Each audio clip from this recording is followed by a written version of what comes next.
Sarah and Miller found the abandoned cemetery where the headstones were all facing north, away from the light. A cold, invisible hand gripped Miller's throat the moment he stepped over the boundary line of the holy ground. Every empty grave in the clearing suddenly filled with a thick, suffocating darkness that began to rise. The air in the blackwood fringe didn't just turn cold, it curdled. It was mid-October in rural Pennsylvania, and the sun should have been a pale, comforting orb behind the hemlocks. Instead, as Miller stumbled forward, his boots crunching on the frost-dusted ironweed, the light seemed to retreat, sucked into the very earth. "Miller!" Sarah screamed, her voice cracking against the oppressive silence of the woods. She reached out, her fingers catching the rough canvas of his jacket, but she stopped short of the rusted wrought iron fence that marked the cemetery's edge. Miller couldn't answer. His hands flew to his neck, his fingers digging into his own skin as if trying to pry away fingers that weren't there. His face turned a bruised shade of violet, his eyes bulging, reflecting the impossible geometry of the place. The headstones, hundreds of them, jagged slabs of slate and granite, didn't face the rising sun of the east as tradition demanded. They faced north, toward the unblinking eye of the pole star, toward the vast, empty wastes of the celestial void. "Get out," Miller wheezed, the words barely a rasp. He collapsed to his knees. The ground beneath him wasn't solid. It felt like treading on the skin of a drum stretched over an infinite abyss. From the open, sunken pits of the graves that had never held coffins, only the hungry expectation of them, the darkness surged. It wasn't smoke and it wasn't shadow. It was a physical substance, like liquefied obsidian, bubbling up from the dirt. It moved with a sickening rhythmic pulse, like the heartbeat of something gargantuan buried miles below the crust. Sarah lunged across the line, ignoring the primal instinct screaming at her to run. The moment she crossed the threshold, the world tilted. The sound of the wind vanished, replaced by a low-frequency hum that vibrated in her teeth. She grabbed Miller by the shoulders and hauled him backward. "Come on, move," she hissed, her muscles straining. As she dragged him across the boundary, a searing pain erupted across her forearm. She gasped, nearly dropping him. They tumbled back into the dead leaves of the forest floor, gasping for air that finally felt real again. Miller lay on his back, his chest heaving. He clawed at his throat, which was now branded with 4 distinct blackened bruises, the clear imprint of a hand, though the grip had been far larger than any human's. "Did you see them?" Miller choked out, his voice sounding hollow, as if he were speaking through a long metal pipe. "See what? The graves?" Sarah pushed up her sleeve. On her inner arm, a pattern of 5 small, weeping blisters had formed, arranged in the exact shape of the constellation Cassiopeia, the price of the rescue. The skin felt like it had been touched by liquid nitrogen. "No," Miller whispered, his eyes wide and vacant. "The entities, they weren't in the graves, Sarah. They were the graves. They were waiting for us to turn around." Sarah looked back at the cemetery. The rising darkness had vanished as quickly as it had appeared. The clearing was once again just a collection of tilted stones in the woods. But the silence remained, a heavy, artificial quiet that suggested the forest itself was holding its breath, terrified of what sat in its center. "We shouldn't have come here," Sarah said, her voice trembling. She looked at the compass pinned to her lapel. The needle was spinning aimlessly, unable to find a true north that didn't involve that cursed ground. "It's not a plot," Miller said, standing up unsteadily. He wiped a trickle of blood from his ear. "It's a gateway. When that hand grabbed me, I didn't just feel someone choking me. I felt memories that weren't mine. I saw the sky falling, Sarah. Not the clouds, the sky. It peeled away like wet paper, and there was something behind it, something that's been hungry for a very long time." Sarah grabbed his arm, her eyes scanning the tree line. The hemlocks seemed closer than they were minutes ago, their long, needle-laden branches drooping like the limbs of tired giants.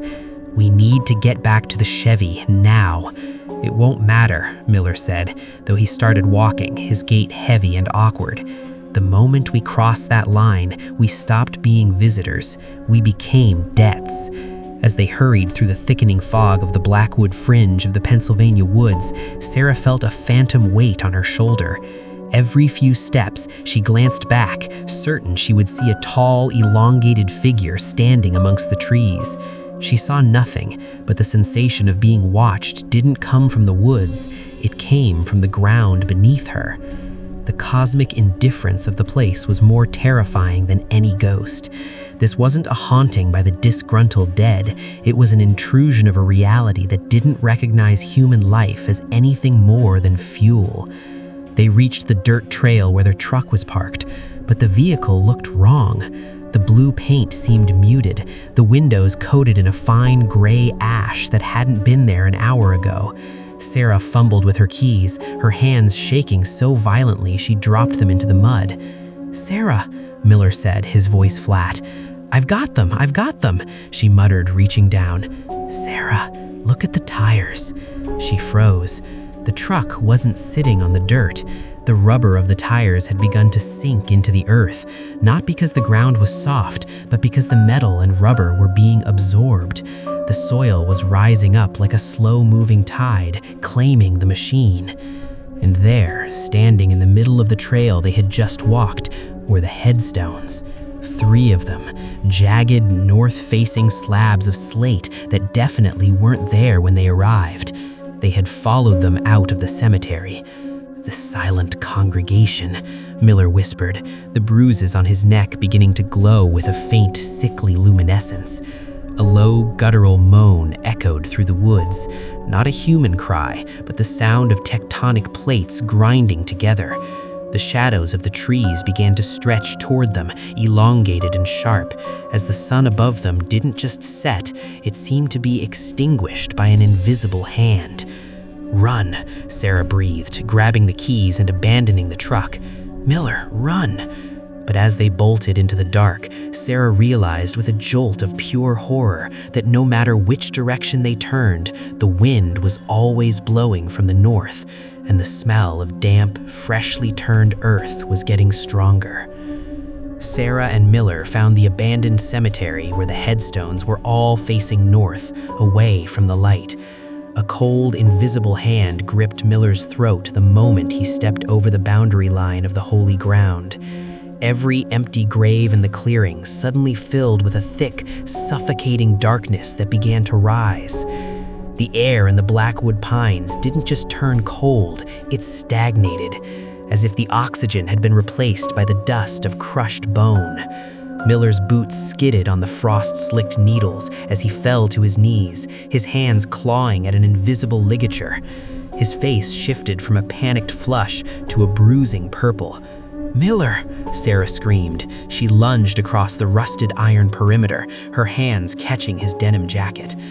The moment her fingers touched his denim jacket, a jolt of static electricity hissed between them, smelling of burnt hair and ozone. She felt it then, not just a force, but a presence. It was heavy, ancient, and utterly indifferent to human life. It felt like trying to pull a drowning man out of a sea of tar. "Get out," Miller wheezed, the words barely a vibration against the crushing pressure on his windpipe. "I'm not leaving you." Sarah planted her feet, her heels digging into the cursed earth. As she pulled, the darkness rising from the open pits began to coalesce. It wasn't smoke, and it wasn't shadow. It was a physical substance, like liquefied obsidian, bubbling up from the dirt. It moved with a sickening, rhythmic pulse, like the heartbeat of something gargantuan buried miles below the crust. From the open, sunken pits of the graves that had never held coffins, only the hungry expectation of them, the darkness emerged. It wasn't a scream, it was the sound of 1,000 dry autumn leaves skittering across a basement floor, rhythmic and whispering. "The congregation is calling," the wind seemed to hiss. "The north-facing sleep is over." With a desperate, guttural cry, Sarah threw her entire weight backward. There was a sickening pop, like a joint sliding out of its socket, and the invisible grip snapped. Miller flew backward, tumbling over the boundary line and onto the gravel path of the old logging road. The darkness didn't follow them past the iron fence. It hovered at the edge, a wall of ink-black void, undulating with a slow, predatory patience. Miller lay on the ground, gasping, his chest heaving with ragged, wet sobs. Sarah knelt over him, her hands trembling so violently she could barely touch him. "Miller, look at me. Breathe. Just breathe." When Miller finally managed to draw a full breath, he didn't speak. He reached up to his throat. Under the beam of Sarah's flashlight, the skin of his neck was no longer pale. A series of black, bruised indentations, shaped like long, spindly fingers, circled his throat. But it was his eyes that terrified her. The vibrance of his blue irises had faded, replaced by a dull, milky gray. I can't remember her," Miller whispered, his voice sounding like it was coming from the bottom of a well. Who can't you remember?" "My mother," he said, a tear carving a path through the dirt on his cheek. "I know I had one. I know her name was Martha, but her face, it's just a black hole. It's gone, Sarah. They took it." This was the price of the boundary. The silent congregation didn't just want blood, they wanted the architecture of the soul. "We have to get to the truck," Sarah said, her voice brittle. "We have to find Silas. He said the old ways still held weight in the valley." They stumbled back to the rusted Chevy, the woods around them feeling narrower, the pine trees leaning inward as if to eavesdrop. As Sarah cranked the engine, the radio hissed to life, not with music, but with a low-frequency hum that vibrated in their teeth. They drove 3 miles down the winding mountain road until they reached a dilapidated cabin tucked behind a wale of weeping willows. An old man stood on the porch, holding a lantern that burned with a strange greenish flame.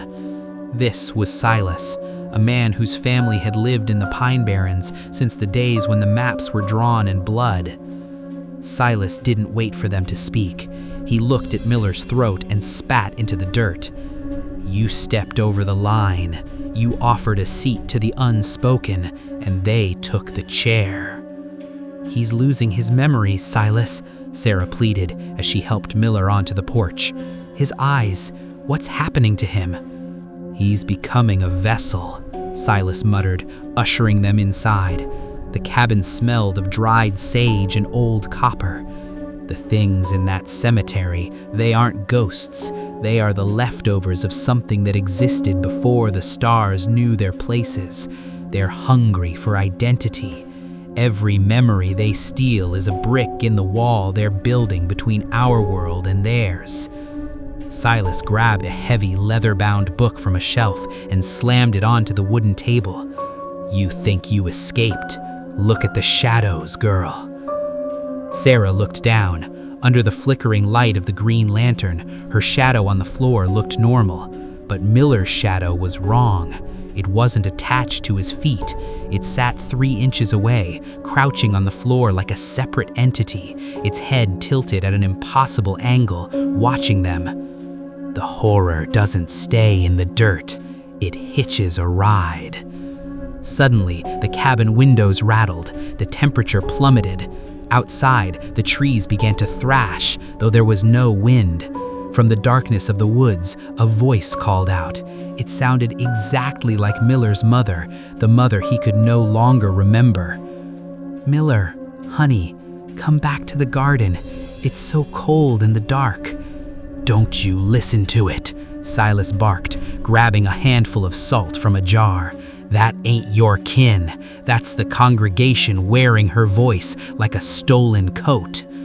The scratching began then, not on the door, but on the walls. Thousands of tiny, invisible fingers tapping against the wood, searching for a gap, a crack, a way in. "Sarah," Miller said, turning to her. His voice was no longer his own. It was layered with a dozen different timbres, men, women, children, all speaking in unison. "Why did you pull me back? The darkness was so quiet. It was so peaceful to forget. A black liquid began to seep from Miller's tear ducts. He wasn't crying, he was leaking. "We need to seal the house," Silas yelled, throwing Sarah a bundle of charred rowan wood. "If they get in before moonfall, he won't just forget his mother, he'll forget how to be human, and then he'll open the door for the rest of them." Sarah gripped the wood, her knuckles white. She looked at Miller, or whatever was currently inhabiting his skin, and realized with a sickening jolt that the man she loved was being erased, one memory at a time. The survival they had fought in the cemetery wasn't a victory, it was a slow-motion execution. Outside, the mother's voice turned into a shrieking gale. "Give him back! He is our witness! Give us our witness!" The cabin door groaned, the heavy oak planks bowing inward as if something immense was leaning against it. The silent congregation had arrived at the doorstep, and they didn't intend to leave without their guest. Sarah and Miller found the abandoned cemetery where the headstones were all facing north, away from the light. A cold, invisible hand gripped Miller's throat the moment he stepped over the boundary line of the holy ground. Every empty grave in the clearing suddenly filled with a thick, suffocating darkness that began to rise. It wasn't smoke, and it wasn't shadow. It was something more viscous, like liquid obsidian boiling upward from the throat of the earth. Miller's boots skidded on the frosted pine needles as he was hoisted 3 inches off the ground. His hands clawed at his neck, tearing at skin that felt like it was being compressed by a hydraulic vice. No fingers were there, only the crushing weight of an absolute vacuum. "Miller!" Sarah screamed, her voice cracking against the oppressive silence of the pine barrens. She lunged forward, her hands passing through the space around his throat. She felt nothing but a localized pocket of sub-zero temperature that turned her breath into a frantic cloud of ice crystals. "Drop him! Let him go!" Miller's eyes were bulging, the capillaries in his retinas shattering into a web of crimson. Through the agonizing pressure, he saw them. The graves weren't just filling with darkness, they were birthing shapes.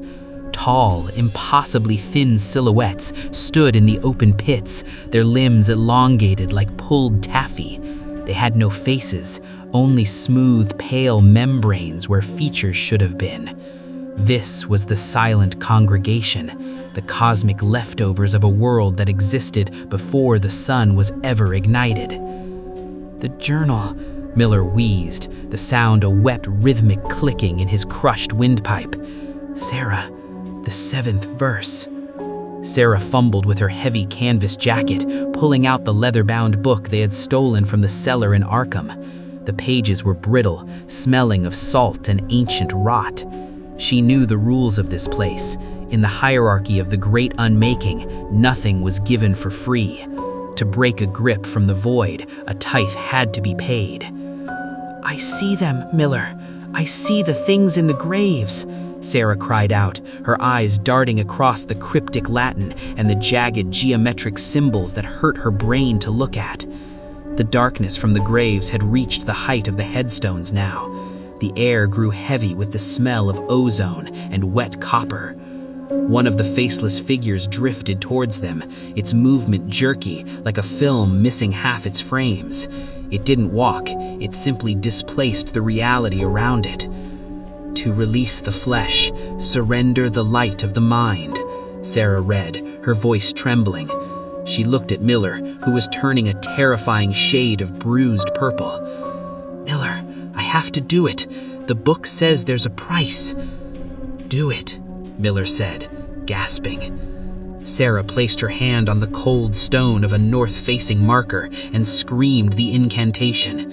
It wasn't a language meant for human vocal cords. It sounded like the grinding of tectonic plates, a discordant shriek that vibrated in their marrow. The effect was instantaneous.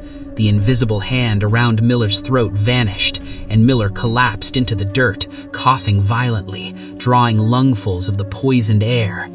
But as he fell, a shimmering golden light seemed to leak from his ears and nostrils, a physical manifestation of a memory being extracted. "Miller." Sarah knelt beside him, her hands shaking. Miller looked at her, but his gaze was vacant, hovering somewhere over her shoulder. "Who are you?" he whispered. The terror in Sarah's chest solidified into a block of ice. "It's me. It's Sarah. We've been running for 3 days, Miller. We're in the Barrens." "We have to go," Sarah choked back a sob, grabbing his arm. "They're still coming." The figures in the graves were fully formed now. They began to step onto the hallowed ground, their feet making no sound on the dead leaves. As they moved, the trees around the cemetery began to wither in real time, the pine needles turning to gray ash and falling in a silent shroud. The sky above the Jersey woods shifted from a midnight blue to a bruised, sickly violet, the stars appearing too large and too close, as if the atmosphere was thinning. "They aren't ghosts, are they?" Miller asked, his voice devoid of emotion, his body moving like a puppet on strings as Sarah pulled him toward the rusted gate of the cemetery. "No," Sarah said, looking back. "They're the owners of the house. We're just the vermin in the floorboards." They reached their old mud-caked Chevy Blazer parked on the dirt shoulder of the road. Sarah shoved Miller into the passenger seat. As she scrambled into the driver's side, she looked into the rearview mirror. The cemetery was gone. In its place was a pulsing rift of nothingness, a tear in the fabric of the woods. The faceless figures stood at the edge of the road, watching them. They didn't chase. They didn't need to. The mark was already on them. Miller's white eye reflected the distorted stars above, and as Sarah slammed the car into gear, she noticed a black, oily stain spreading across her own fingernails. "Where are we going?" Miller asked, staring straight ahead at the dark highway. "Somewhere with lights," Sarah sobbed, flooring the accelerator. "Somewhere where the sun still means something." But as the headlights cut through the fog of the Pine Barrens, she realized with a jolt of pure horror that the road wasn't ending. The odometer was spinning backward. The radio, which had been dead, suddenly hummed to life, emitting a low, rhythmic chanting that matched the beat of her own panicked heart. They hadn't escaped the cemetery. The cemetery was expanding. The US map was being rewritten by a geometry that didn't belong to this dimension, and they were the ink. "Sarah?" Miller said softly, his voice now carrying that same wet, clicking sound she had heard earlier. "The north, it's not a direction anymore. It's a hunger." She looked at him and screamed. Underneath the skin of his jaw, something was moving, something long and thin, trying to find its way out. The wind through the Blackwood Valley didn't howl, it wheezed, like a dying man gasping for his final breath. Caleb leaned against the rusted frame of the old Ford, his lungs burning with every inhalation of the thick, charcoal-scented air. Beside him, June was staring at her hands. The skin between her knuckles had begun to turn a translucent, bruised purple, the veins underneath pulsing with a rhythm that didn't match her heartbeat. "It's getting closer, Caleb," she whispered. Her voice was a dry rasp, the price she had paid for screaming back at the shadows in the basement of the Miller estate. Caleb didn't answer. He couldn't. Since they had fled the abandoned cemetery, the place where the headstones turned their backs on God, his vision had been failing. Every hour the world grew darker, not from a lack of light, but from an encroaching ink that bled from the corners of his eyes. He remembered the hook that had dragged them into this nightmare. Sarah and Miller found the abandoned cemetery where the headstones were all facing north, away from the light. A cold, invisible hand gripped Miller's throat the moment he stepped over the boundary line of the holy ground. Every empty grave in the clearing suddenly filled with a thick, suffocating darkness that began to rise. Sarah and Miller were gone now, consumed by that rising tide. Caleb and June were the echoes they left behind, the final remnants of a town that had been deleted from the map. "We have to go back to the clearing," Caleb said finally, his voice sounding foreign to his own ears. "The congregation isn't waiting for us to die, June. It's waiting for us to join the prayer." "I won't," she snapped, though her resolve was brittle. "I'd rather walk into the Atlantic and let the salt take me." "It wouldn't matter," Caleb said, reaching out to touch the rough bark of a nearby pine tree. The wood felt soft, like rotting meat. "The geography is changing. There is no Atlantic anymore. There's only the valley and the cemetery. The world is folding in on itself." They began the trek back up the ridge. The path was no longer made of dirt and stone. It was composed of something that felt like dried parchment and crushed bone. As they climbed, the silence became absolute. No crickets, no rustle of leaves, no breath of wind. It was the silence of a vacuum, a cosmic exhaling that pulled the very thoughts from their heads. By the time they reached the iron gates of the cemetery, Caleb was almost entirely blind. He navigated by the cold, a piercing absolute zero that radiated from the north-facing stones. "They're all here," June whispered, her hand gripping Caleb's jacket so hard her nails drew blood. Caleb squinted, seeing only blurred, elongated shapes through the haze of his failing eyes. Hundreds of figures stood in the clearing, perfectly still, their backs to the entrance. They weren't ghosts, they weren't spirits, they were holes in reality, human-shaped voids stitched together by a shared, silent agony. "Why are they looking north?" June asked, her voice trembling. "Because something is coming from there," Caleb replied. He felt a sudden sharp pain in his chest. He looked down and saw a black bruise spreading across his sternum, shaped like a human hand, the same hand that had taken Miller. The ground beneath them began to vibrate. It wasn't an earthquake, it was a hum, a low-frequency vibration that resonated in their teeth. The empty graves, the ones that had filled with darkness when this began, were now overflowing. The black ichor spilled over the grass, dissolving the physical world wherever it touched. "Caleb, look at the sky," June gasped. He looked up, straining. The stars were gone. In their place was a single massive eye, or perhaps a mouth, stretching across the firmament. It was a great old one, an architect of the void that had finally noticed the tiny flickering lights of humanity and decided to snuff them out. "We have to pray," a voice whispered. It didn't come from June, it came from the air itself. It was the voice of the silent congregation. "I don't know the words," June cried out, her knees buckling. "There are no words," Caleb realized. The price of his sight was a terrible cosmic clarity.